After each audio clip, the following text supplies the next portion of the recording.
Hello friends, this is Ayushi and welcome to my channel. तो friends, जैसा कि आप सभी को पता है कि हम लोग समाजीकरण जो है आपका सिविलाइजेशन है उससे रिलेटेड हम लोग प्रैक्टिस कर रहे हैं।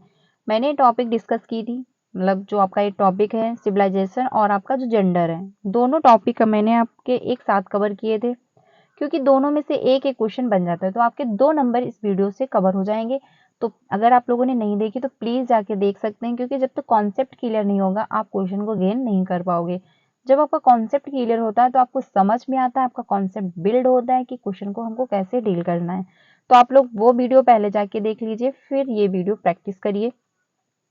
तो आपका जो कॉन्सेप्ट है आप और जो आपके क्वेश्चन बन सकते हैं इस टॉपिक से, तो वो आपके क्लियर हो जाएंगे। तो आपका एक टॉपिक बहुत अच्छे से कवर हो जाएगा। हम लोग ऐसे ही चल रहे हैं, पहले हम लोग सीडीपी के टॉपिक डिस्कस करते हैं, ठीक है। उसके बाद हम लोग उससे रिलेटेड क्वेश्चन करते हैं, जो कि एक्सपर्ट सीरीज का मैंने नाम दिया है। तो फ्रेंड्स, वो वीडियो देख सकते हैं आप। कल की मतलब जो वीडियो मैंने दूसरी सिविलाइजेशन पे अपलोड की है, उसमें मैंने 20 क्वेश्चन डिस्कस किए हैं और इसमें हम लोग 20 क्वेश्चन आज फिर से डिस्कस करने वाले हैं। तो एक टॉपिक से आपके कम से कम मतलब 40 क्वेश्चन डिस्कस हो जाएंगे।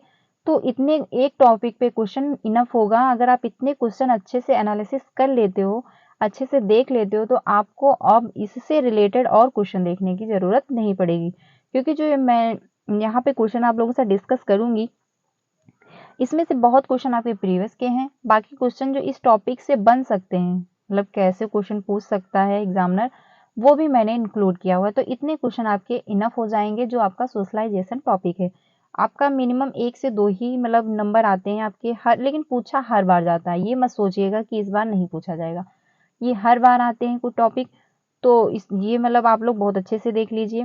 बाकी आपका सीडीपी में कौन कौन से टॉपिक पढ़ने हैं कि आपके 30 ऑफ 30 आ जाएं, उसकी मैंने एक वीडियो बना दी है। वो आप लोग जाके देख सकते हैं कि कौन कौन से टॉपिक मोस्ट इंपॉर्टेंट है। उसमें मैंने 2-3 टॉपिक छोड़े भी हैं जो कि ज़्यादा इंपॉर्टेंट नहीं है। अगर आपका मतलब जो मैंने टॉपिक वहाँ पे डिस्कस किया हुआ है, जो टॉपिक मैंने डिस्कस किए हैं, अगर आप वो अच्छे से देख लेते हो, तो वो जो 1-2 टॉपिक हैं भी, तो वो आप अच्छे से कर ले जाओगे। उसमें इतनी समझ आपकी बिल्डअप हो जाएगी कि वो क्वेश्चन आप डील कर लोगे। तो वो भी आप लोग वीडियो जाके देख सकते हैं, क्योंकि मतलब सीडीपी ही ऐसी सब्जेक्ट है आपकी जिसमें 30 ऑफ 30 आ सकते हैं। काफी स्कोरिंग सब्जेक्ट रहती है, तो इस पे आपको फोकस करने की बहुत ज्यादा जरूरत है। इसमें आपके 30 ऑफ 30 आ जाएंगे। बाकी अदर सब्जेक्ट के आपके 15-15 नंबर यहीं से कंप्लीट हो जाते हैं, कि जो कि पैथोलॉजी के नाम पे आती है। तो सीटेट में आपका पैथोलॉजी ही सब खेल है। अगर पैथोलॉजी जिसकी अच्छी है, मतलब जो उसका पैथोलॉजी पे समझ उसकी बहुत अच्छी हो गई है, तो वो सीटेट क्लियर कर लेगा। बाकी सीटेट में इतना कुछ नहीं है। सीटेट मतलब है जैसा पहले था आज भी है, बस क्वेश्चन पूछने का लेवल अप हुआ है थोड़ा सा। पहले क्वेश्चन 2 लाइन में आ जाते थे, अब क्वेश्चन 8 लाइन में पूछने लगा है। बस पूछने का तरीका अलग है। जैसे कि आपका स्कूल यहाँ पे है, तो पहले आप सीधे रास्ते से चले जाते थे। अब कर दिया है एग्जामिनर ने, थोड़ा सा घुमा घुमा के आपको टहला के स्कूल पहुंचा देता है। तो स्कूल तो आपका निर्धारित यहीं पे है, तो आपका जो सिलेबस है वो निर्धारित है, वैसा ही है। उसमें नो चेंज, कोई चेंजमेंट नहीं हुआ है आपका। बस पूछने का तरीका थोड़ा सा उसका लहजा अलग हो गया, जिससे कि आपका रास्ता बदल गया है स्कूल जाने का। तो आपका जो कॉन्सेप्ट जब क्लियर होगा, जब आपको पता है कि हमारा स्कूल यहीं पे है, हमको जब आपको रास्ता पता है, तो चाहे आप किसी भी रास्ते से घूम के जाएं, आप स्कूल पहुंच जाएंगे। तो उसी तरह से जब आपका कॉन्सेप्ट क्लियर होगा, तो आप अच्छे से क्वेश्चन को गेन कर ले जाओगे, चाहे वो 2 लाइन्स का पूछे, चाहे वो 8 लाइन के पूछे, चाहे वो 10 लाइन के पूछे, ठीक है। बाकी प्रैक्टिस जब आप लोग करोगे, ठीक है, जब आप प्रैक्टिस करोगे तो उसमें आपकी स्पीड बढ़ेगी, उसमें आपकी समझ डेवलप होगी कि हाँ, इस क्वेश्चन को हमको कैसे डील करना है। तो वो प्रैक्टिस से आएगा। वो जब आपका 1 महीना एग्जाम का बचे तो आप लोग अच्छे से करिएगा। बाकी साथ में टॉपिक जो भी है वो आप अच्छे से कवर करिए, उससे रिलेटेड क्वेश्चन करिए। इससे आपका ये रहेगा कि आपका जो टॉपिक है वो जब आप अच्छे से मतलब देख लोगे, फिर उससे रिलेटेड क्वेश्चन कर लोगे, तो दोनों आपके एक साथ मजबूत हो जाएंगे। फिर लास्ट मंथ में आप लोग कस के प्रैक्टिस कर लीजिएगा, बस आपका सीटेट क्लियर हो जाएगा। बिल्कुल भी अच्छे से क्लियर हो जाएगा, आप लोग बिल्कुल भी टेंशन मत लीजिएगा। तो स्टार्ट करते हैं फ्रेंड्स। आज का जो हम लोगों का मतलब आज जो ये सीरीज है, ये हम लोगों की है सिविलाइजेशन पे, जो है आपका समाजीकरण, ठीक। हम लोग 20 क्वेश्चन डिस्कस करेंगे, तो लास्ट तक जरूर वॉच करिएगा। यहाँ से आपको काफी क्वेश्चन आपके एग्जाम में देखने को मिल जाएंगे, क्योंकि यहाँ से क्वेश्चन 100% 1-2 आ ही जाते हैं। हम लोग आज सिविलाइजेशन डिस्कस करेंगे, फिर कल की वीडियो में हम लोग जेंडर से रिलेटेड क्वेश्चन देख लेंगे। ऐसे ही करके हम लोग टॉपिक और मतलब साथ में क्वेश्चन दोनों जब करेंगे तो आपका कॉन्सेप्ट अच्छे से बिल्ड हो जाएगा, आपकी मतलब समझ जो है वो और अच्छे से बेहतर होगी। तो अब स्टार्ट करते हैं फ्रेंड। ये रहा पहला क्वेश्चन। जो पहला क्वेश्चन है, जनसंचार माध्यम समाजीकरण का एक महत्वपूर्ण माध्यम बनता जा रहा है। जो आपका जनसंचार माध्यम है, मतलब जो means of media become a very important agency of socialization, which one of the following is the most appropriate statement। मतलब जो आपका जनसंख्या मतलब जनसंचार है, जो आपका मीडिया है, ये एक समाजीकरण का महत्वपूर्ण माध्यम बनता जा रहा है। वो कैसे? 24 घंटे होते हैं, उसमें से हर व्यक्ति आपने देखा होगा कि वो 18 से 19 घंटे जितने टाइम वो जागता है वो सोशल मीडिया पे ही लगा रहता है। उसका जो सोशल मीडिया है, जैसा वो सोशल मीडिया को यूज कर रहा है, जैसे सोशल मीडिया में जो भी वो देख रहा है, जिस तरीके के वीडियोस हैं या जो भी है, उसका सोशलाइजेशन वैसा होगा, उसका माइंड वैसा होता चला जाएगा। क्योंकि हम जो भी चीजें देखते हैं या जिससे भी बात करते हैं उसका इफेक्ट हमारे पे पड़ता है। वो कहते हैं जैसी जिसकी संगत रहेगी वैसा ही व्यक्ति बन जाता है। तो हम सोशल मीडिया को कैसे यूज कर रहे हैं उसका भी इफेक्ट हमारे ऊपर देखने को मिलता है। अब देखते हैं, तो यहीं पे यहाँ क्वेश्चन यही कह रहा है कि जो समाजीकरण है, मतलब जो जनसंचार माध्यम है, समाजीकरण का एक महत्वपूर्ण माध्यम बनता जा रहा है। नीचे दिए गए कथनों में से कौन सा उपयुक्त है? तो ये आपको बताना है। जो आपका क्वेश्चन नंबर 1 है, इसके ऑप्शन देख लेते हैं हम लोग। पहला है, संचार माध्यम पदार्थों के विज्ञापन और विक्रय के लिए एक अच्छा माध्यम है। या फिर आपका बी होगा, समाजीकरण केवल माता पिता और परिवार के द्वारा ही होता है। तो बच्चा जन्म परिवार में लेता है, बिल्कुल सही बात है, लेकिन बच्चे का जो समाजीकरण है, क्या वो परिवार में ही जो समाजीकरण है, जो बच्चे का समाजीकरण है, क्या वो परिवार तक ही सीमित रहता है? बच्चा परिवार के बाहर किसी से नहीं मिलता है।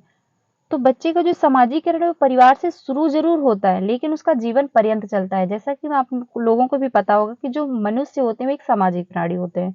उनका जो सोशलाइजेशन है, जो उनका समाजीकरण है, वो जीवन पर्यंत चलता रहता है। जैसे कि विकास है वो जीवन पर्यंत चलता है, वैसे आपका सोशलाइजेशन समाजीकरण भी जीवन पर्यंत चलता रहता है। क्योंकि हम लोगों से मिलते रहते हैं, उनके वैल्यूज, उनके बातचीत करने का तरीका या उनके कुछ अनुभव हम अपने आप के अंदर लाते हैं, या फिर वो कुछ हमसे सीखते हैं, कुछ हम सामने वाले से सीखते हैं। तो ये जो प्रोसेस है ये जीवन पर्यंत चलता रहता है। आपको पता होगा कि हर व्यक्ति सब कुछ नहीं जान मतलब एक व्यक्ति सब कुछ नहीं जानता है, पर हर एक व्यक्ति कुछ ना कुछ जानता है। तो हम हर व्यक्ति से कुछ ना कुछ सीखते रहते हैं। ऐसे ही हमारा जीवन चलता रहता है और हमारा जो सिविलाइजेशन है वो भी निरंतर साथ में चलता रहता है। तो ये कहना गलत होगा कि जो समाजीकरण है वो सिर्फ माता पिता तक ही सीमित रहता है। नहीं, बच्चा जन्म लेता है परिवार में, उसका शुरू जरूर परिवार से होता है, क्योंकि प्राइमरी जो एजेंसी है आपका परिवार ही है सोशलाइजेशन का। ठीक है, बट उसके बाद बच्चा समाज में आसपास के लोगों के संपर्क में आता है, फिर अपने दोस्त बनाता है, फिर वो स्कूल जाता है, वहां उसके फ्रेंड्स बनते हैं, फिर उसके मतलब उसका जो सोशलाइजेशन है वो जीवन पर्यंत चलता रहता है। वो लोगों से मिलता रहता है और वो कुछ ना कुछ अनुभव अपना मतलब सामने वाले से अपना अनुभव लेता है या फिर अपने अनुभव शेयर करता है। तो ये जो है ये प्रोसेस लाइफ टाइम चलता रहता है। तो क्वेश्चन नंबर 3 देखते हैं, मतलब ऑप्शन नंबर 3 देखते हैं। जनसंचार माध्यमों की पहुंच बढ़ रही है और जनसंचार माध्यम अभिवृत्ति, मूल्यों और विश्वासों को प्रभावित कर रहा है। बिल्कुल सही बात है। आपने जो सोशल मीडिया है इसी से आपने देखा होगा कि हर व्यक्ति का कल्चर जो है, पहनावा है, जो हर जो कार्यक्रम होते हैं, जो त्योहार होते हैं, उसमें भी इम्प्रूवमेंट आ रहा है। व्यक्ति देख के सोशल मीडिया में अपना जो पहले साधारण तरीके से करते थे वो अलग डिफरेंट तरीके से करना शुरू कर दिए। तो इसी के माध्यम से व्यक्ति के जो मतलब जनसंचार, जो उनके मूल्य हैं, जो उनका विश्वास है, उसको भी प्रभावित हो रहा है। क्योंकि सोशल मीडिया से जब हम जुड़े हुए हैं, जब हम उसको कंटिन्यू उसको ज्यादा समय दे रहे हैं, तो उसका प्रभाव तो हमारे ऊपर देखने को मिलेगा ही। तो मतलब आपका सी ऑप्शन सही होगा, जो क्वेश्चन नंबर ए है, क्योंकि ये हमको प्रभावित भी करता है और इसी के माध्यम से जो इसकी अभिवृत्ति है, मूल्य और उनका भी प्रभाव हमारे ऊपर देखने को मिलता है। तो आपका सी ऑप्शन सही हो जाएगा। आगे चलते हैं हम लोग क्वेश्चन नंबर 2 पे। ये रहा क्वेश्चन नंबर 2। इनमें से कौन सा कारक सीखने में अति महत्वपूर्ण भूमिका निभाता है? Which one of the these effect plays a very important role in learning? तो इसमें ऐसा कौन सा कारक है जो सीखने में महत्वपूर्ण भूमिका निभाता है? पहला ऑप्शन है केवल आनुवंशिक बनावट, मतलब जो आपकी हेरिडिटी है सिर्फ वही प्रभावित करती है, तो ये कहना गलत होगा, क्योंकि बच्चा जो है उसकी हेरिडिटी भी इम्पोर्टेंट है, उसका समाज भी इम्पोर्टेंट है, क्योंकि जब बच्चे का जो विकास होता है वो हेरिडिटी इनटू एनवायरनमेंट होता है। ये आप लोग ध्यान रखिएगा। तो ए आपका ऑप्शन गलत हो जाएगा। बी पे चलते हैं। भौतिक आधारभूत संरचना, जो भौतिक मतलब जो बनावट है आपका ये प्रभावित करती है, तो ये भी आपका गलत हो जाएगा। इसमें आपका सी ऑप्शन सही होगा कि सामाजिक संदर्भ तथा संवेग। बच्चे का जो समाज है वो बच्चे को बहुत प्रभावित करता है। बच्चे से आप बातचीत करिए, आप ये अनुभव लगा लेंगे कि बच्चा किस समाज से है, उसका जो आसपास का रहन सहन है, जो लोग उसके आसपास इंटरेक्ट हैं, जिनसे वो बातचीत करता है, जैसा उनका तौर तरीका है, उससे आप अनुभव लगा लेंगे। तो बच्चे का जो समाज है वो बहुत ज्यादा बच्चे को प्रभावित करता है, क्योंकि बच्चा समाज में रहता है 24 घंटे, वो समाज के तौर तरीके, बातचीत, लोगों को देखना है, उनकी बातचीत करने का तरीका देखता है, तो वो सब कुछ कैच करता है, क्योंकि बच्चा जो है वो अनुकरण करके सीखता है। तो इसमें आपका सी ऑप्शन सही हो जाएगा। आगे चलते हैं हम लोग क्वेश्चन नंबर 2 पे। ये रहा क्वेश्चन नंबर 2। जब आप एक शिक्षक समूह से जुड़ जाते हैं, मतलब आप एक टीचर के रूप में बन गए हैं, जैसे कि आप लोग सीटेट क्लियर करके टीचर बनने वाले हो, तो ये हो गया। और अपने समूह के अन्य लोगों की ही तरह पोशाक धारण करने लगते हैं, मतलब जो आप जब किसी टीचर जैसे एज अ टीचर आप बन जाओगे, तो आपने देखा होगा बहुत ऐसे कॉलेज हैं या स्कूल्स हैं जहाँ की टीचर की भी ड्रेस निर्धारित रहती है, यूनिफॉर्म निर्धारित है कि आपको ये ड्रेस पहन के आनी है। तो आप प्रदर्शन कर रहे हैं, मतलब जब आप वो ड्रेस को फॉलो कर रहे हैं, जो आप पोशाक धारण कर रहे हैं, तो आप किस चीज को प्रदर्शित कर रहे हैं ये आपको बताना है। तो ग्रुप आर मतलब इफेक्टिवली, मतलब आप जो वो धारण कर रहे हैं तो आप क्या प्रदर्शित करना चाह रहे हैं। तो ऑप्शन देख लेते हैं हम लोग। जो क्वेश्चन नंबर आपका 3 है, इसमें है आपका समूह आज्ञाकारिता, मतलब आप समूह का आज्ञा का पालन कर रहे हैं, या फिर आपका होगा समूह निर्देश अनुपालन, या फिर आपका होगा सी समूह की अनुरूपता का। तो आपका सी ऑप्शन सही होगा कि समूह की अनुरूपता का, मतलब कि आप भी उसी समूह से दिखो कि हाँ हम इस समूह से हैं, या हम इस कॉलेज के हैं, या हम इस मतलब स्कूल के टीचर हैं। उससे ये रहता है कि सभी टीचर एक समान है, उनमें कोई भेदभाव ना रहे कि हाँ कोई टीचर जैसे इसकी आर्थिक स्थिति इतनी अच्छी नहीं है, कुछ टीचर की आर्थिक स्थिति बहुत अच्छी है, तो उनको ये फील ना हो कि हाँ ये ऊंची मतलब इनकी ये बेस्ट है हमसे या हम लो हैं। तो उनकी जो समूह की अनुरूपता होती है, इसीलिए उसी का ये प्रदर्शन करते हैं, इसलिए वो पोशाक धारण की जाती है। आगे चलते हैं हम लोग क्वेश्चन नंबर 4 पे। ये रहा। आपकी कक्षा में विविधता को संभालने के लिए एक शिक्षक को, मतलब जो है to deal with the diversity in हर classroom a teacher need to. तो आपका इसमें हो जाएगा कक्षा में, मतलब अपनी कक्षा में विविधता को संभालने के लिए एक टीचर है, एक क्लास है, एक क्लास में अगर 20 भी बच्चे हैं तो 20 बच्चे भी एक समान नहीं होंगे। हर बच्चे का अपना कल्चर होगा, हर बच्चे का अपना संस्कृत होगा, हर बच्चे का पहनावा अलग होगा, हर बच्चे का बातचीत करने का तरीका अलग होगा। तो आप एक शिक्षक के रूप में कक्षा में कैसे उनको संभालेंगे, कैसे इंक्लूड करेंगे, ये आपको बताना है। तो पहला क्वेश्चन है आपका, शिक्षार्थियों के सामाजिक संदर्भ का सम्मान नहीं करना चाहिए। मतलब बच्चे जिस भी समाज से हैं, जैसा भी उनका कल्चर है, जैसा भी उनका तौर तरीका, आप उसको सम्मान नहीं देंगे, उसको नकार देंगे, तो टीचर के रूप में आपको ऐसा नहीं करना है। बी ऑप्शन देख लेते हैं। बच्चों की मतलब शारीरिक छवि के आधार पर उन्हें जांचा जाना चाहिए, कि मतलब जो बच्चे देखने में स्मार्ट हैं, जिनका पहनावा बहुत अच्छा है, जो देखने में हाँ लगते हैं कि ये अच्छे परिवार से हैं, उनको आप मतलब उनको आप अलग कर दोगे कि हाँ इनकी आर्थिक स्थिति बहुत अच्छी है, ये अच्छे परिवार से, तो उनका अलग ग्रुप हो जाएगा। या फिर आपका सी होगा, शिक्षार्थियों के सामाजिक और सांस्कृतिक संदर्भों के प्रति संवेदनशील होने की आवश्यकता है। तो आपका सी ही ऑप्शन सही होगा कि टीचर के रूप में आपको देखना है कि बच्चा किस समाज से है, उसको हमको ये फील नहीं कराना है कि ये नीची जाति का है या फिर इसकी आर्थिक स्थिति अच्छी नहीं है। आपको जैसा भी बच्चा है, वो नीची जात का है या उसका पहनावा अच्छा नहीं है या उसका बातचीत करने का तरीका अच्छा नहीं है या फिर अच्छा है, क्योंकि क्लास में हर तरीके का बच्चा है, जरूरी नहीं है कि ऐसा ही बच्चा हो जिसका तौर तरीका थोड़ा कम अच्छा हो। कुछ ऐसे भी बच्चे होंगे जो काफी अच्छे होंगे, काफी इंप्रूवमेंट होगा उनमें।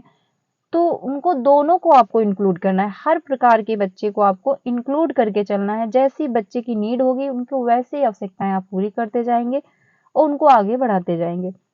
तो उनके समाज को, उनका जैसा भी कल्चर है, उनकी जैसी भी संस्कृति, मतलब जैसा भी उनका कल्चर है, तो उनके प्रति आप संवेदनशील होंगे, उनको आप ध्यान में रखेंगे, उनको आप एक्सेप्ट करेंगे और बच्चे को ऐसा फील नहीं कराएंगे कि आपका मतलब आप अलग कास्ट के हो या फिर आपका कल्चर अलग है, ऐसा कुछ भी आप फील नहीं कराएंगे टीचर के रूप में।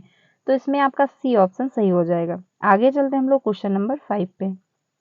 ये रहा, विविध शिक्षार्थियों वाली एक समावेशी कक्षा में सहयोगी अधिगम को समवयस्कों से सीखना, मतलब है in a inclusive classroom with diversion learning comparative learning and pre, मतलब आपका है इसमें कहा गया है कि जो समावेशी शिक्षा है, जो समावेशी कक्षा है, समावेशी का मतलब ही होता है कि हर प्रकार के बच्चे को इंक्लूड करना। आपका हर प्रकार का बच्चा उसमें होता है। जिस बच्चे को चलने में समस्या है वो भी इसमें समाहित होगा, जिसको देखने में समस्या आ रही है वो भी इस क्लासरूम में होगा, जिसको सुनने में समस्या आ रही है वो भी इस क्लासरूम में होगा, जिस बच्चे को थोड़ा समझने में समस्या आ रही है वो भी इस क्लासरूम में होगा। तो इस क्लासरूम में हर प्रकार का बच्चा इंक्लूड किया जाता है, जो आपका समावेशी शिक्षा है। ये आप लोग ध्यान रखिएगा। बस हमको क्या करना है कि जैसा बच्चा है, जैसी उसकी नीड है, उसको नीड के अनुसार हमको उसको आगे ले जाना है। जैसे किसी बच्चे को देखने में समस्या आ रही है तो थोड़ा सा आप उसको आगे बैठा लेंगे, सुनने में समस्या आ रही है तो थोड़ा सा आप तेज बोल सकते हैं या फिर उसको आगे बैठा सकते हैं। जिसको चलने में समस्या आ रही है उसके लिए आप रैंप या फिर लिफ्ट का प्रयोग कर सकते हैं या फिर आप क्लास भी ग्राउंड फ्लोर पे लगा सकते हैं। तो मतलब जो टीचर है बच्चे की नीड के अनुसार हमको उसको आगे बढ़ाना है। ये आपका जो समावेशी शिक्षा है इसका यही मतलब है। इसमें हम लोग ऑप्शन देख लेते हैं। ए ऑप्शन है केवल कभी-कभी ही प्रयोग किया जाना चाहिए क्योंकि यह सहपाठियों की तुलना को बढ़ावा देता है। इसका आप कभी-कभी प्रयोग करेंगे, जो मतलब सहपाठी हैं उनकी तुलना को बढ़ावा देता है। या फिर आपका बी होगा, सक्रिय रूप से निरुत्साहित किया जाना चाहिए क्योंकि प्रतियोगिता को बढ़ावा देना चाहिए। या फिर आपका सी होगा, सक्रिय रूप से प्रोत्साहित किया जाना चाहिए जिनमें समवयस्कों की स्वीकार्यता बढ़े। आपका सी ही ऑप्शन सही होगा कि हमको सक्रिय रूप से उसको बढ़ाना है, हमको मतलब टीचर के रूप में उनको प्रोत्साहित करना है कि आप भी कर सकते हो। क्योंकि बच्चा जो है वो टीचर की मतलब बातें बच्चे को काफी इफेक्ट डालती है। अगर टीचर कह दे कि नहीं तुमसे तो कुछ नहीं हो पाएगा, तुमसे नहीं हो पाएगा या तुम नहीं कर पाओगे, तुम पढ़ने में अच्छे नहीं हो, तो इसका भी प्रभाव बच्चे पे बहुत ज्यादा पड़ता है। लेकिन अगर एज अ टीचर आप अच्छे से कह रहे हो कि हाँ तुम कर सकते हो, तुमने इतना इम्प्रूवमेंट आया है, तुम और अच्छा परफॉर्म कर सकते हो और अच्छे से आगे बढ़ सकते हो, तो बच्चा और मोटिवेट होगा और अच्छे से वो करने की कोशिश करेगा। तो आपको टीचर के रूप में उनको प्रोत्साहित करना है, उनको ये नहीं फील कराना है कि नहीं तुमसे नहीं होगा, तुम नहीं कर सकते, या तुम इस कास्ट जात के हो या तुम निचली कास्ट के हो, कुछ भी हो। बच्चा जैसा भी आपको उनको समाहित करना है। जैसे धरती है, धरती जो है आपकी सभी तरीके के मतलब हर कास्ट के व्यक्ति यहाँ पे हैं, हर जाति का व्यक्ति, हर सभी का कल्चर अलग है, कुछ अच्छे नेचर के हैं, कुछ खराब नेचर के हैं, तो धरती है सभी को समाहित किए हुए है, सभी को एक साथ लेके चल रही है। तो वैसे ही आपको एज अ टीचर, चाहे जैसा भी आपके क्लास में बच्चा हो, आपको उसको इंक्लूड करना है, उसकी नीड के अनुसार उसको आगे बढ़ाना है। तो इसमें आपका सी ऑप्शन सही होगा और उसको प्रोत्साहित भी करना है कि हाँ आप कर सकते हो। आगे चलते हैं हम लोग क्वेश्चन नंबर 6 पे। जिस कक्षा कक्ष में विविध पृष्ठभूमि के विद्यार्थी आते हो वहां एक प्रभावी शिक्षक, मतलब कहा गया है in effective teacher in a classroom when student come for diverse background word, मतलब गुड। जैसा कि आपका कहा गया है कि ऐसी कक्षा है, एक कक्षा है जहाँ पे विविध प्रकार के बच्चे हैं, मतलब उनका हर सब बच्चे का अपना एक कल्चर है। कोई मतलब किसी की भी कोई मतलब कोई संस्कृत हो सकती है, किसी का कोई पहनावा हो सकता है, किसी का कोई मतलब किसी में विश्वास करता है। तो हर बच्चा अलग है, सबकी पृष्ठभूमि अलग अलग होती है क्योंकि हर बच्चा समान नहीं है, सबका अपना अपना नीड है, अपनी अपनी आवश्यकताएं हैं। तो आप टीचर के रूप में उन्हें कक्षा में कैसे क्या करेंगे वो आपको बताना है कि शिक्षक वहां पे क्या करेगा। जो क्वेश्चन नंबर 6 है आपका, इसमें ए ऑप्शन देख लेते हैं हम लोग। वंचित पृष्ठभूमि के विद्यार्थियों को कठिन परिश्रम करने के लिए कहेंगे कि आप मतलब थोड़ा सा नीची कास्ट के हो या तो आपको ज्यादा मेहनत करने की जरूरत है, आप उन्हें ये कहेंगे।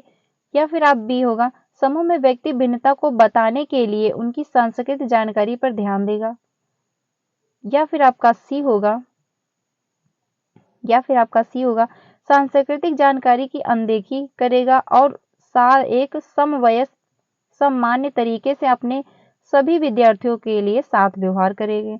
या फिर आपका होगा, समान आर्थिक पृष्ठभूमि के विद्यार्थियों का समूह बना देंगे कि आप मतलब अच्छी आपकी आर्थिक स्थिति बहुत अच्छी है, आपके जो पेरेंट्स है वो महीने में 2 लाख कमाते हैं तो आप इस समूह में, आपके पेरेंट्स महीने में 1 लाख कमाते हैं तो आप इस समूह में। ऐसा आप नहीं करेंगे। तो इसमें आपका जो ऑप्शन ज्यादा सही दिख रहा है मुझे, आपका सी दिख रहा है कि सांस्कृतिक जानकारी की अनदेखी करें, मतलब ये आपका नहीं, आपका बी ऑप्शन सही होगा, क्योंकि हमको अनदेखी नहीं करनी है। आपका बी ऑप्शन इसमें सही है। पैथोलॉजी में यही खेल होता है, इसमें हमेशा 2x2 नहीं होगा, मतलब 2x2 4 नहीं होगा। आपको 4 ऑप्शन दिए जाएंगे, 4 में से ही आपको चूज करना है कि बेस्ट ऑप्शन कौन सा है, जो क्वेश्चन के अकॉर्डिंग हमें 1 नंबर दिला जाए। तो आपको मतलब इस तरीके से आपको पैथोलॉजी के क्वेश्चन सॉल्व करने हैं।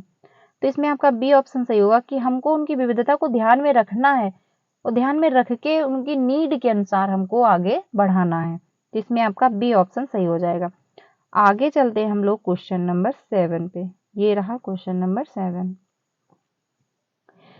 क्वेश्चन नंबर 7 है कि सामाजिक आर्थिक रूप से वंचित पृष्ठभूमि से आने वाले बच्चों को कक्षा के माहौल की आवश्यकता होती है जो children coming for social economical, मतलब डाइवर्सिटी, जो बच्चे आप उनके जो क्लासरूम में आपका आता है बच्चा, उनका इन्वायरमेंट अलग अलग होता है, तो उनका जो ग्राउंड नीड है, उनकी जो आवश्यकताएं हैं, आप उनके अनुसार किस तरीके से आप बिहेव करोगे, ये आपको बताना है। जो सामाजिक आर्थिक से वंचित, मतलब उनकी जो आर्थिक स्थिति इतनी अच्छी नहीं है, ठीक है, उनकी मतलब आर्थिक स्थिति बहुत ज्यादा अच्छी नहीं है, तो वो कक्षा में उनका जैसा माहौल है, उन माहौल की जो आवश्यकता होती है वो, तो आपको इसमें ऑप्शन में बताना है कि क्या होगा। पहला ऑप्शन है उन्हें अच्छा मतलब व्यवहार सिखाता है। या फिर आपका बी होगा, उन्हें मतलब उनकी सांस्कृतिक और भाषाई ज्ञान को महत्व देता है तथा उनका उपयोग करता है। या फिर आपका सी होगा, उनकी भाषा के उपयोग को हतोत्साहित, तो हतोत्साहित आपका निगेटिव सेंस दे रहा है, तो ये गलत हो जाएगा। आगे देखते हैं हम लोग, बच्चों को उनकी क्षमता के आधार पर वर्गीकृत, तो हमको वर्गीकृत नहीं करना है बच्चे को कि हाँ आप में अधिक क्षमता है आप करने की तो आप इस ग्रुप में चले गए, आप में इतनी क्षमता नहीं है करने की तो आप इस ग्रुप में चले गए। हमको ग्रुप वाइज बच्चे को डिवाइड नहीं करना है। तो इसमें आपका जो है बी ऑप्शन सही है कि हमको उनकी संस्कृत और भाषाई ज्ञान को महत्व देता है तथा उनका उपयोग भी करता है। जो आपका क्वेश्चन नंबर 7 था, इसमें है सामाजिक आर्थिक रूप से वंचित पृष्ठभूमि से आने वाले बच्चों को माहौल की आवश्यकता होती है, तो होगा उनकी संस्कृत और भाषाई ज्ञान को महत्व देता है तथा उनका उपयोग भी करता है। तो इसमें आपका बी ऑप्शन सही हो जाएगा। आगे चलते हम लोग क्वेश्चन नंबर 8 पे। ये रहा, एक प्रारंभिक कक्षा कक्ष में एक बच्ची अपने साथ जो अनुभव लाती है in a elementary classroom it is important to dash the experience that a children begin with her, मतलब जो बच्चा है वो क्लास में आता है, जब बच्चा स्कूल आता है तो उसके कुछ अनुभव होते हैं, वो कुछ ऐसा नहीं है कि वो खाली प्लेट है, उसको कुछ नहीं आता, वो बिल्कुल डम है, ऐसा नहीं होता। हर बच्चे का पूर्व नॉलेज कुछ होता है, वो जब स्कूल आता है तो उसको कुछ ना कुछ ज्ञान होता है, उसका पूर्व नॉलेज होता है। तो आप टीचर के रूप में जो बच्ची आई है क्लास में, मतलब अपना अनुभव लेकर लाती है, तो आप उसको क्या करेंगे, उसको स्वीकार करेंगे या फिर उसको क्या कर देंगे, वो आपको बताना है। तो जो क्वेश्चन नंबर 8 है, इसमें ऑप्शन देख लेते हैं हम। उन्हें मतलब अस्वीकार करना चाहिए कि उसे आप मतलब एक्सेप्ट नहीं करोगे कि जो उसके पूर्व नॉलेज है, आपको पूर्व नॉलेज, जैसे कि आपकी जो आपको घर बनवाना है तो पहले आप नींव डालते हो, उसी नींव पे तो आपका घर बनता है, उसी नींव पे आपका घर बनता है। तो जो बच्चे का पूर्व नॉलेज है, जो उसका पूर्व ज्ञान है, ये पूर्व ज्ञान नींव की तरीके का ही होता है। उसका हमको पूर्व ज्ञान को ध्यान में रखना है कि बच्चे को कितना पहले से नॉलेज है, फिर उसको हमको उसी को आधार बना के बच्चे को हमको आगे इम्प्रूवमेंट करना है, बच्चे को हमको आगे बढ़ाना है। हमको एक टीचर के रूप में ये नहीं करना है कि जो उसका पूर्व नॉलेज है उसको हमको अस्वीकार कर देना है, उसको नकार देना है, नहीं। हमको उसको एक नींव की तरह, उसको एक आधार की तरह, एक बेस की तरह हमको काम करना है और उसी पे बच्चे को हमको आगे बढ़ाना है जो उसका पूर्व नॉलेज है। ठीक, ये आप लोग ध्यान रखिएगा। तो ए ऑप्शन आपका गलत हो जाएगा। ठीक है, बी देखते हैं। उसकी अपेक्षा करनी चाहिए, मतलब उसकी आप अपेक्षा करोगे कि आपका पूर्व जो नॉलेज है खराब है, ये है वो है, ये आपको नहीं करना। या फिर आप उन पर ध्यान नहीं देंगे, आप उन पर ध्यान ही नहीं दोगे। या फिर आप क्या करेंगे, क्वेश्चन नंबर जो डी है, उन्हें शामिल कर उनका संचय करना चाहिए। बिल्कुल सही बात है, बिल्ड ऑन, मतलब आप उसी को आधार मान के बच्चे को आगे बढ़ाओगे। तो इसमें आपका डी ऑप्शन सही हो जाएगा। आगे चलते हैं हम लोग क्वेश्चन नंबर 9 पे। ये रहा, बच्चे प्रभावी रूप से सीखते हैं जब, चिल्ड्रन लर्निंग इफेक्टिवल व्हेन, मतलब ऐसा कौन सा इसमें ऑप्शन सही होगा जब बच्चे प्रभावी रूप से सीखते हैं। तो पहला ऑप्शन है, शिक्षक कक्षा में होने वाली सभी घटनाओं और बच्चों को पूर्ण रूप से नियंत्रित करता है। तब बच्चा अच्छे से सीखेगा कि बच्चे को आपने नियंत्रित कर दिया कि आज आपको बस इतने में ही ये करना है, बच्चा अपना इसमें दिमाग ना लगाए। तो बच्चे को जब आप नियंत्रित कर दोगे तो बच्चा कैसे सीखेगा। ठीक है, आगे देखते हैं बी। वे पाठ्य पुस्तक में दिए गए तथ्यों को बस याद कर लें। याद करना तो बिल्कुल भी रट्टाफिकेशन आपका है, जो एनसीएफएन बिल्कुल भी नकार देता है। या फिर आपका सी होगा, वे श्यामपट्ट पर अध्यापक के द्वारा दिए गए उत्तरों की नकल कर ले, मतलब टीचर आए श्यामपट्ट पे लिख दे बोर्ड पे और बच्चे उसको सिर्फ नोट कर लें। तो इसमें नोट करना, बच्चे ने अपना कोई थिंकिंग, कुछ अपना दिमाग नहीं लगाया, तो ये भी आपका नहीं होगा जो प्रभावी कक्षा होगी। इसमें आपका डी ऑप्शन सही होगा। इसमें आपका डी ऑप्शन सही होगा, वे विभिन्न गतिविधियों एवं कार्यों में सक्रिय रूप से भाग लेंगे। बिल्कुल सही बात है, जब बच्चा गतिविधियां करेगा, उसमें भाग लेगा, तो जब बच्चा भाग लेगा, उसमें सीखेगा, तो वो बहुत अच्छे से सीखेगा। आपने देखा होगा, हम जब क्लास में कोई एक्टिविटी कराते हैं या फिर हम सैंपल पे कुछ लिख देते हैं, तो बच्चा उनको सिर्फ नोट कर लेता है निष्क्रिय रूप से, उसको दिमाग में याद नहीं रहता। बट हम किसी में अगर बच्चे को मतलब बातचीत, मतलब वाद विवाद करवाते हैं या फिर पहेलियां बुझवाते हैं या फिर हम लोग कुछ हमने कहा या फिर मतलब टीचर ने कहा फिर बच्चे ने जवाब दिया, मतलब बातचीत होती है, जब क्वेश्चन पूछे जाते हैं तो उसमें बच्चा ज्यादा एक्टिव रहता है। तो उसमें ज्यादा एक्टिव रहेगा तो वो ज्यादा अच्छे से सीखेगा। कहा भी जाता है कि बच्चा जो है उसमें सीखने की क्षमता होती है और वो करके सीख भी सकता है, अगर उसको हमको सही दिशा में हमको मतलब उसकी जो सहायता की जाए। तो इसमें आपका जो है डी ऑप्शन सही होगा कि हमको गतिविधियों में इनको सक्रिय रूप से भाग लेने के लिए प्रोत्साहित करना चाहिए टीचर के रूप में। ठीक है, तो इसमें आपका डी ऑप्शन सही होगा, क्योंकि जब गतिविधियां करके सीखेंगे तो वो अच्छे से सीखेंगे और उनमें वो ज्ञान जो है वो स्थायी रूप से रहेगा। एक शिक्षक को चाहिए कि आ टीचर शुड, मतलब एक शिक्षक को क्या चाहिए, इसमें ऑप्शन है, देख लेते हैं। जो पहला ऑप्शन है, आपका जो पहला ऑप्शन है, वह विद्यार्थियों के बीच तुलना को अधिकतम करें, मतलब बच्चे जो है मतलब टीचर जो है बच्चों में तुलना करें कि हाँ तुम अच्छे हो या तुम खराब हो, या तुम्हारा कल्चर बहुत अच्छा है या तुम्हारा कल्चर अच्छा नहीं है, तुम पढ़ने में अच्छे हो, तुम्हारा मतलब बैकग्राउंड अच्छा है, तुम्हारी आर्थिक स्थिति अच्छी नहीं, मतलब हमको बच्चे में तुलना नहीं करनी है टीचर के रूप में। तो आपका ए ऑप्शन गलत हो जाएगा।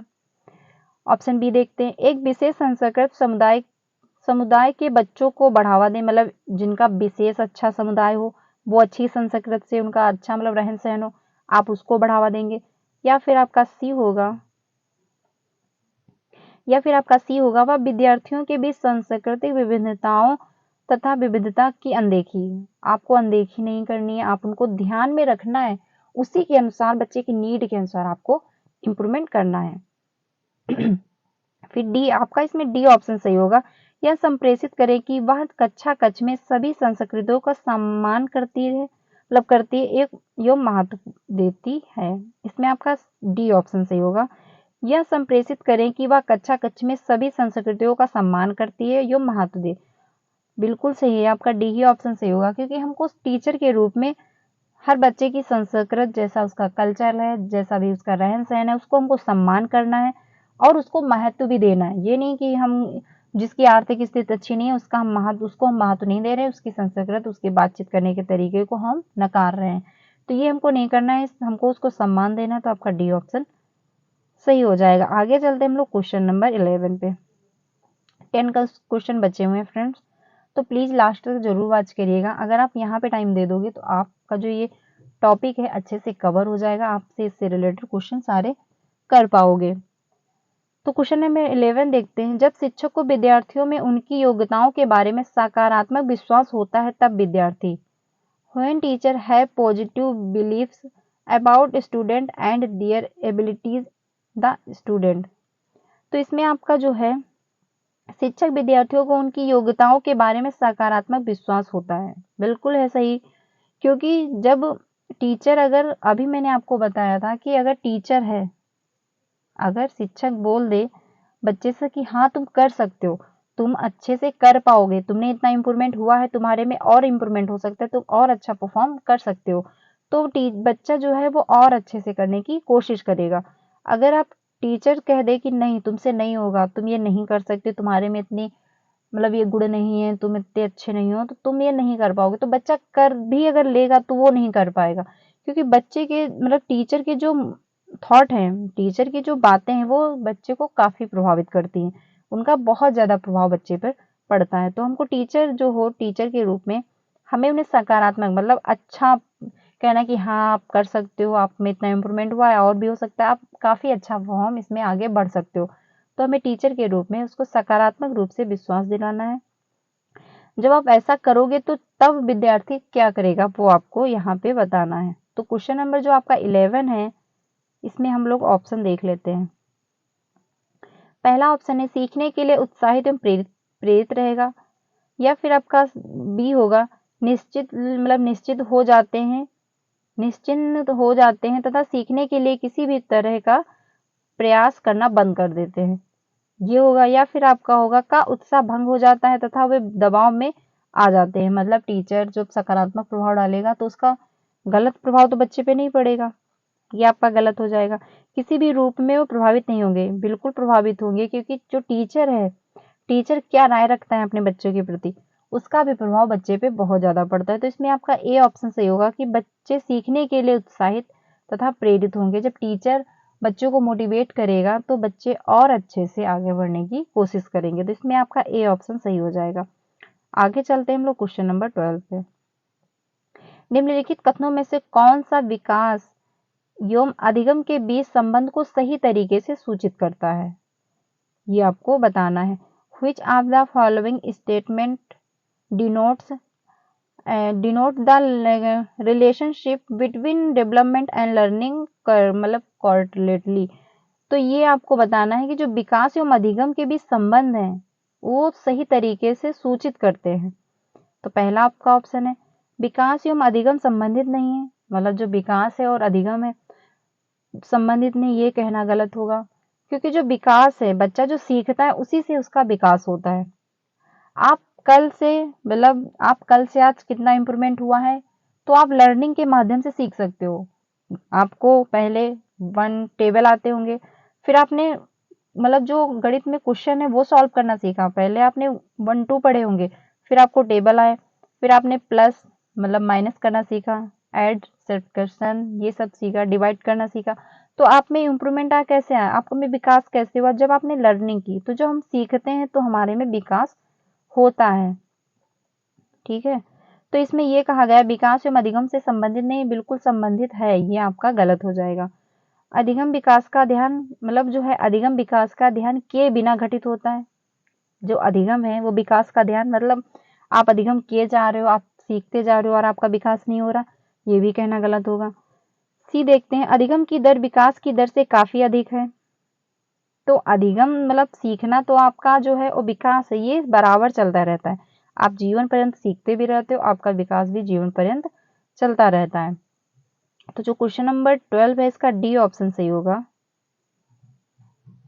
इसका डी सही होगा। विकास एवं अधिगम अंतर संबंधित और अंतर निर्भर भी होते हैं, क्योंकि जो विकास है और अधिगम है, जो आप सीखते हो तभी आपका डेवलपमेंट हो रहा है, तो ये अंतर रिलेटेड मतलब ये एक दूसरे को इफेक्ट भी डालते हैं और ये इंटर रिलेटेड भी होते हैं एक दूसरे से। तो जो क्वेश्चन नंबर आपका 12 था इसमें आपका डी ऑप्शन सही हो जाएगा। आगे चलते हैं हम लोग नेक्स्ट क्वेश्चन पे। नेक्स्ट क्वेश्चन ये रहा, वह प्रक्रिया जिसके द्वारा बच्चे आदतों, कौशलों, मूल्यों तथा अभिप्रेरणा को विकसित करते हैं और जो उन्हें समाज का एक जिम्मेदारियों क्रियाशील सदस्य बनाती है, उसे क्या कहा जाता है? मतलब बच्चा समाज में रहता है, उनके मतलब क्या कौशल है, क्या स्किल है, क्या वैल्यूज हैं और क्या मोटिव है, ये बच्चा सीखता है। तो जब बच्चा सीखता है तो उसमें जिम्मेदारियां भी आती हैं, क्योंकि बच्चा समाज में रह के परिवार से, जब बच्चा छोटा होता है तो उसको खुद भी अगर ग्लास से पानी मतलब पानी पीना तो खुद माँ से मांगता है। फिर बच्चा बड़ा होता है, फिर उसकी जिम्मेदारियां बढ़ती जाती हैं, फिर एक ऐसा समय आता है कि वो खुद सभी की देखभाल करने लगता है। तो उसमें जब बच्चा बड़ा होता जाता है, जब वो मूल्यों अभिप्रेरणा को विकसित होती हैं उनमें, तो उसमें जिम्मेदारियां आ जाती हैं, तो एक क्रियाशील सदस्य बन जाता है। उसी को क्या कहेंगे? वो कहाँ से ये क्रियाशील उसके अंदर आ गई और किस मतलब प्रोसेस से वो एक जिम्मेदार व्यक्ति बन गया, ये आपको बताना है। तो इसमें ऑप्शन देख लेते हैं हम लोग।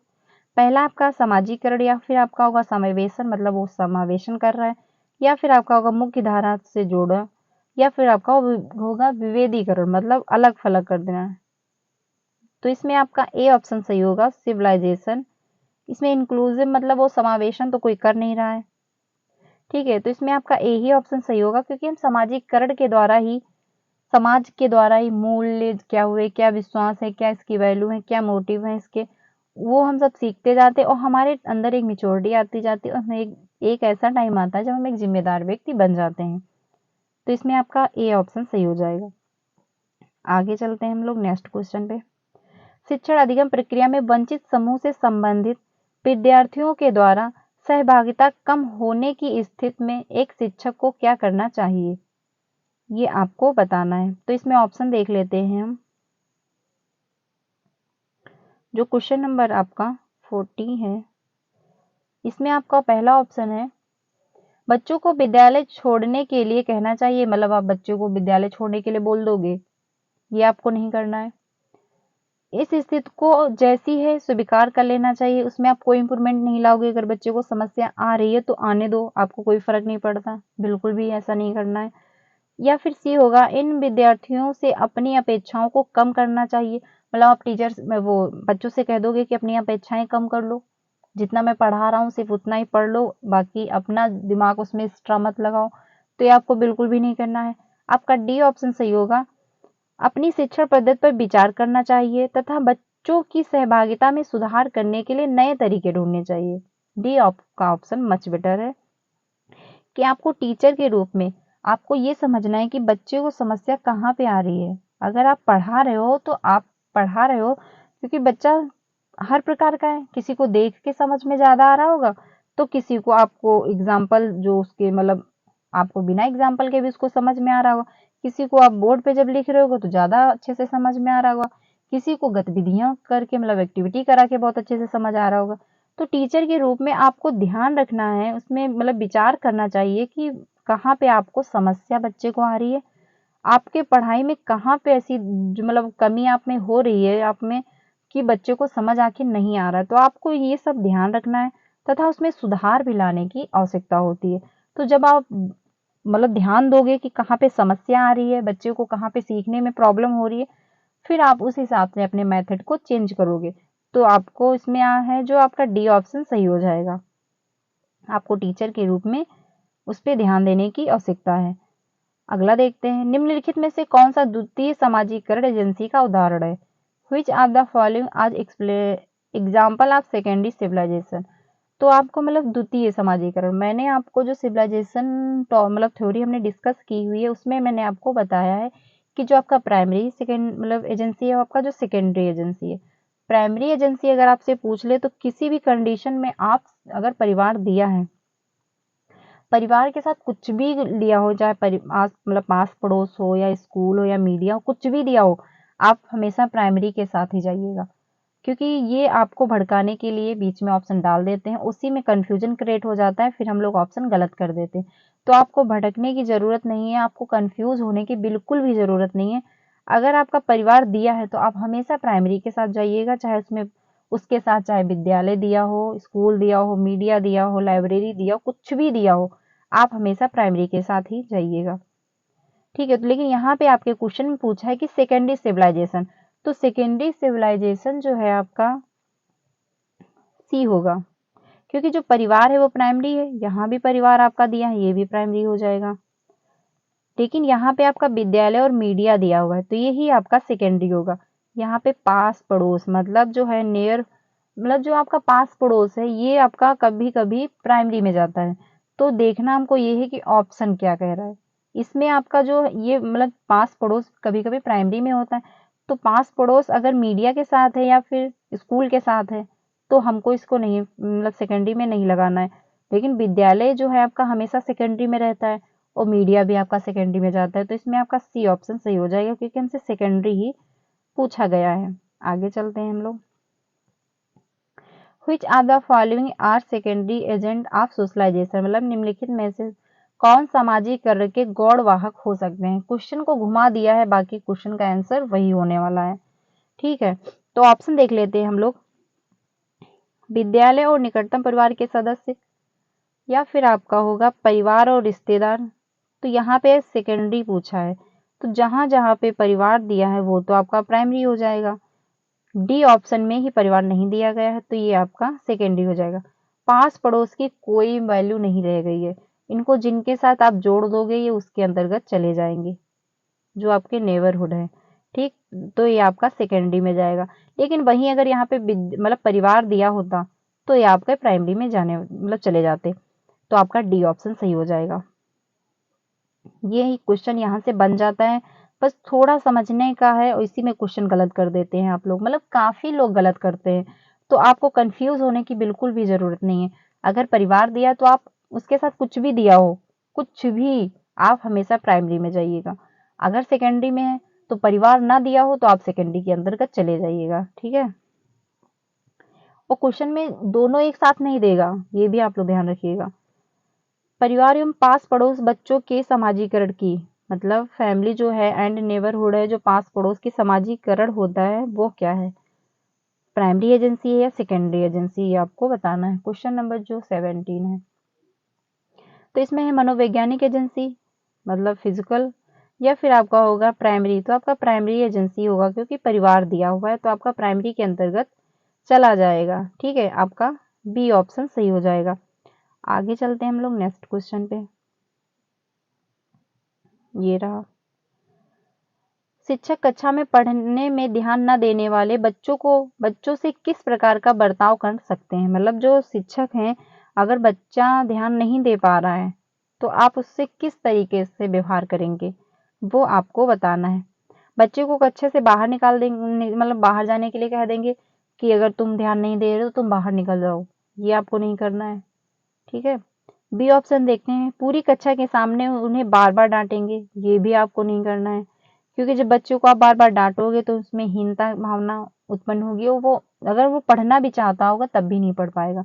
आप उसकी प्रॉब्लम समझिए कि आखिर एटलीस्ट उसको समस्या आ क्यों रही है, अगर वो ध्यान क्यों नहीं दे पा रहा है, आप उसकी समस्या को जानने की कोशिश कीजिए। या फिर आपका सी होगा, ऑप्शन सी देख लेते हैं, उनसे बात करें तथा उनकी जो है उनकी अरुचि का कारण जानने की कोशिश करेंगे। बिल्कुल सही बात है, आपका सी ऑप्शन सही होगा कि टीचर के रूप में आप बच्चे के पास जाएं, उसकी बात को समझें, उसको क्या समस्या आ रही है, आखिर क्यों समझ में नहीं आ रहा है, तो आप उसकी जो मतलब वो जो रुचि नहीं ले पा रहा है, क्यों नहीं ले पा रहा है, उसका क्या रीजन है, वो आप जानने की कोशिश करें, फिर उसकी हेल्प करेंगे टीचर के रूप में। उन्हें गृह कार्य के रूप में अत्यंत वर्कशीट, मतलब आप उसको बहुत सारा गृह कार्य दे देंगे कि ये घर से करके ले आना, ये आपको नहीं करना है। तो इसमें आपका सी ऑप्शन सही हो जाएगा, उसकी अरुचि को जानने की कोशिश करेंगे। आगे चलते हैं हम लोग। विविध प्रकार की सामाजिक, आर्थिक और सांस्कृतिक पृष्ठभूमि के बच्चों से युक्त, मतलब ऐसा एक क्लासरूम है जिसमें मतलब हर प्रकार का बच्चा है, उसकी सांस्कृतिक, सामाजिक जो है, आर्थिक है, मतलब वो इस हर प्रकार का बच्चा है। ठीक है, विद्यालय के अधिगम अनुभवों को बढ़ाती है, यह कथन है, इसमें आपको बताना है। तो इसमें ए ऑप्शन देखते हैं सही, मतलब आपका फिर से मैं क्वेश्चन को पढ़ रही हूँ तो आपको और अच्छे से समझ आएगा। विविध प्रकार की सामाजिक, सांस्कृतिक और मतलब सामाजिक और आर्थिक और सांस्कृतिक पृष्ठभूमि के बच्चों से युक्त कक्षा सभी विद्यार्थियों के लिए अधिगम अनुभव को बढ़ाती है, यह कथन। तो इसमें आपको बताना है कि मतलब अगर एक कक्षा है तो उसमें हर प्रकार का बच्चा है, उसकी आर्थिक स्थिति जैसी है, अलग कल्चर का है, उसका सामाजिक पृष्ठभूमि अलग है, तो वो क्लासरूम में जो है आपका अनुभव क्या होगा ये आपको बताना है, उसके बारे में आपकी राय क्या होगी। ये आपका मतलब सही होगा क्योंकि इसमें कक्षा के अधिक श्रेणीबंद दिखाई दे रहे हैं कि उसमें मतलब ऊंची श्रेणी के बच्चे दिख रहे हैं, या फिर आपका बी होगा गलत है क्योंकि यह अनावश्यक स्पर्धा को मतलब स्पर्धा की ओर ले जा रहा है। नहीं, ये भी आपका गलत है क्योंकि ये गलत स्पर्धा की ओर नहीं ले जा रहा है। जब क्लास में अलग संस्कृत मतलब हर कल्चर के व्यक्ति होंगे, सबकी जो संस्कृत अलग होगी, सबका रहन सहन अलग होगा, तो बच्चे जब एक दूसरे से इंटरेक्ट होंगे, बातचीत करेंगे, तो कुछ अपने वो अनुभव देंगे, कुछ सामने वाले से अनुभव लेंगे, कुछ उनका तौर तरीका, उनका मतलब खान पीन। आपने देखा होगा कि हम लोग बहुत ऐसा रहता है क्लास में, जब हम लोग लंच ले जाते थे, आप खुद पे रख के देखिए तो आपको समझ आ जाएगा। हम लोग लंच लेके जाते थे तो उसमें उसमें बहुत ऐसे होते, बहुत सी ऐसी डिशेज होती थी जो शायद हम लोग को नहीं पता होती थी, पर सामने वाला मतलब सामने वाला फ्रेंड या सामने वाले व्यक्ति उसे लेके आते थे तो हम लोग मतलब हम लोग को पता होता था कि हाँ अच्छा ये भी डिश होती है, ऐसे भी बनती है। तो हम लोग जो बच्चे होते हैं वो हर बच्चे से सीखते हैं कुछ ना कुछ, खान पीन का कैसा क्या माहौल है, कैसा अनुभव है, कैसा बातचीत है, किस वर्ड को उनकी लैंग्वेज में कैसे बोलते हैं, तो वो सब बच्चे एक दूसरे से इंटरेक्ट होके ही बहुत कुछ सीख जाते हैं। तो इसको आपको गलत नहीं मानना है। इसमें आपका डी ऑप्शन सही होगा, सही है, क्योंकि बच्चे अपने साथियों से अनेक कौशल सीखते हैं। वो डायरेक्टली भी सीखते हैं और अनडायरेक्टली भी सीख जाते हैं। ठीक है, वो डायरेक्टली भी सीखते हैं, अनडायरेक्टली भी। बहुत ऐसा होता है तौर तरीका, आपने देखा होगा कि हम लोग साथ रहते रहते कुछ गुण कुछ अनुभव हम अंदर आ जाते हैं।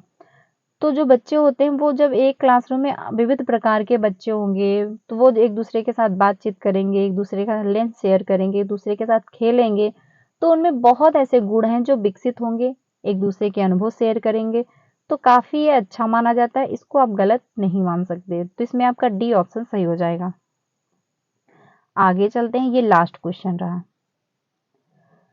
समाजीकरण के संदर्भ में विद्यालय के पास प्राय एक प्रच्छन्न पाठ्यचर्या विद्यमान रहती है जिसमें निहित है जो आपका करिकुलम है, क्योंकि करिकुलम जो होता है, पाठ्यचर्या जो होती है, उसमें बच्चे की सारी एक्टिविटी होती है, क्लास स्कूल आने से लेकर स्कूल जाने तक, स्कूल आने से लेकर स्कूल जाने तक जो करिकुलम होता है, स्कूल में जितनी भी एक्टिविटी बच्चा करता है वो आपका सारा करिकुलम होता है, वो उसमें सारा इंक्लूड रहता है। तो ये आपको बताना है कि उसमें क्या निहित रहता है। ऑप्शन देख लेते हैं हम लोग। बाल्यात्मक अधिगम, चिंतन व समकक्षीय साथी एवं अध्यापक की अनुकृति द्वारा विशेष रूप से अपनाया जाने वाला व्यवहार। तो इसमें आपका बी ऑप्शन सही होगा। अंतःक्रिया व सामाजिक मतलब अंतःक्रिया व सामग्री द्वारा विद्यालयों में प्रस्तुत किए जाने वाले सामाजिक भूमिकाओं से संबंध अनौपचारिक संकेत, क्योंकि इनमें अनौपचारिक संकेत क्या हुआ कि उसको मतलब जो बच्चा क्लास स्कूल में आया है और स्कूल से जाने तक वो सारी एक्टिविटी स्कूल में करता है तो वो आपका करिकुलम हो जाता है। लेकिन जो एक्टिविटी वो करता है उसको आप नोट तो नहीं कर रहे हो कि हाँ ये बच्चा इस बच्चे से बात कर रहा है या ये बच्चा इस बच्चे की नोटबुक ले रहा है, इसको आप नोट नहीं करते, तो अनौपचारिक रूप से बच्चा एक दूसरे से सीखता है, मतलब डायरेक्ट भी और इनडायरेक्ट भी। तो इसमें आपका बी ऑप्शन सही हो जाएगा। तो फ्रेंड्स ये मतलब 20 क्वेश्चन थे, मैंने आप लोगों के साथ डिस्कस किए हैं। ठीक है, और जो दूसरी वीडियो उसमें भी मैंने 20 क्वेश्चन डिस्कस किए हैं, तो कुल मिला के आपके मतलब पूरे आपके 40 क्वेश्चन डिस्कस कर लिए हैं मैंने सिविलाइजेशन से, सिर्फ एक टॉपिक से। इससे बाहर आपका कुछ नहीं है, एक भी क्वेश्चन बाहर नहीं जाएगा, तो आप लोग अच्छे से देख लीजिएगा।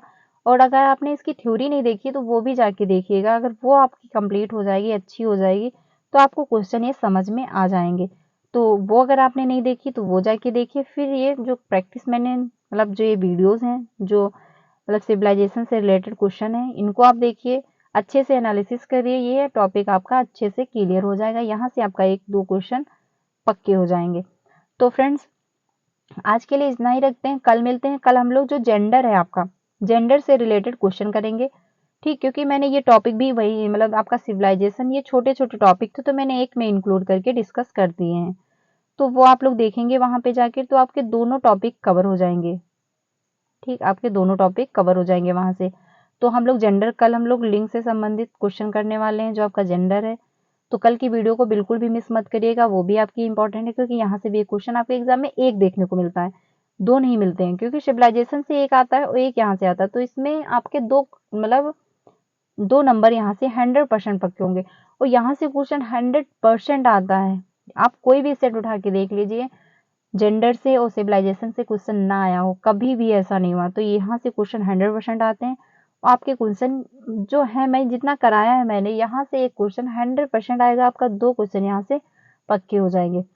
बाकी हार्वर्ड गार्डनर की जो थ्योरी मैंने डिस्कस की है, वो भी आप लोग जाके देखिए, क्योंकि वहां से भी क्वेश्चन आपके एग्जाम में देखने को मिल जाते हैं, जो कि हार्वर्ड गार्डनर की है। वहां से भी एक नंबर आपका पक्का हो जाता है।